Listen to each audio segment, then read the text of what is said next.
I was listening to just the sounds around me, and it sounds like not too far away from here, there's a band, a mariachi band playing. And today's Sunday. It's the Sunday before Memorial Day, so we have a long weekend. And I'm hearing this lovely music, and it's it's actually my dad's birthday today, but he's on a bus to Mexico, so I didn't get to chat with him today. But he's gonna have a good time there because there's a big party, the Fiestas de Mayo, this big celebration that happens every May with horse races, banda music, and so many great things happening right now.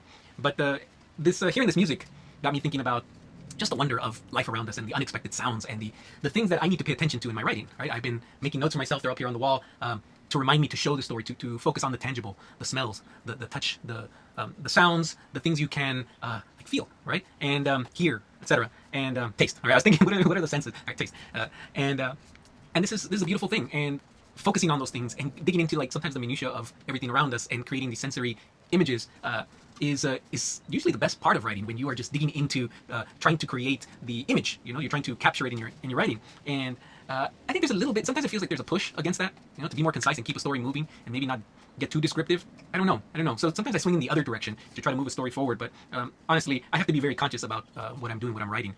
And so anyway, I got some old Taekwondo boards. My kids do Taekwondo, so they have split boards, and I wrote reminders, and it seems silly here: smells, splinters, the hum of the fields, anger, rebellion, light is everything, what is muscle, accidental crimes, violence of everyday life. This, I mean, it seems like the random writings of a teenager, but I am writing in the voice of a teenager, the protagonist in the story that I'll be editing very soon, or at least, you know, reacting or responding to the line edits from my publisher. And I want to keep these things and a few other things in mind as I go through the story to try to give it more life and more description. But I think the weird part of life, the part of writing that is also very exciting and very interesting, is when you can get weird and when you can get different and just unexpected.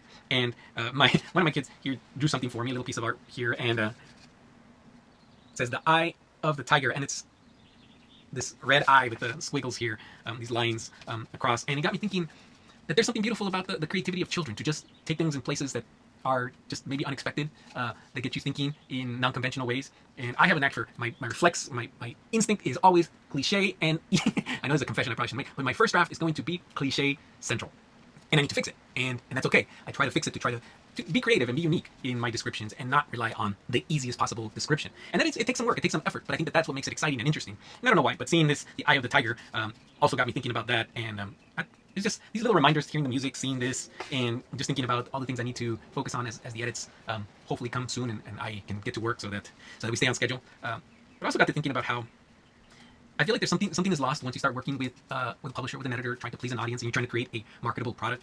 And that's always been my fear, that something will be compromised, that something will be lost. And one of the things that I focus very much on with my writing is the voice, the rhythm of the text, of the voice of the protagonist, and the conversations that they have, how the actual dialogue I intend it to have a certain rhythm, so which sometimes creates a grammatically incorrect, you know, an article is missing here or there, and my word selection is sometimes, or very often, based on what produces a certain rhythm, or what allows for a certain rhythm to occur in a sentence, or in whatever, in a paragraph. And that's something that can be a little difficult to describe. It's something that I know as I work on my writing, and I read it out loud. I even have sometimes, during one part of the process, I just have the machine read it with this robotic monotone noise, voice, not noise, but voice, and so that I can hear the words and hear the rhythm that this unexpressive sort of reader provides. And so I do put a lot of attention to that.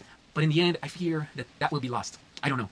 I'm sort of thinking worst case scenario, what's going to happen when I get my notes back, and all of these things are just concerns of mine. I don't know if they're major concerns or if I'm imagining them, but they do worry me, because for me, these things are important. And maybe that's where you need to decide whether you compromise some of that in order to make it more readable and a more marketable product. Maybe yes, maybe that's what I just need to accept. So, well, I'm all over the place here with today's video. I just had a few things on my mind and just wanted to cover all of them. No real coherent line here. Maybe just talking about life and art and expression in general, nothing specific. But yeah, thanks for joining me, and I hope to see you again soon. Have a good weekend. Bye.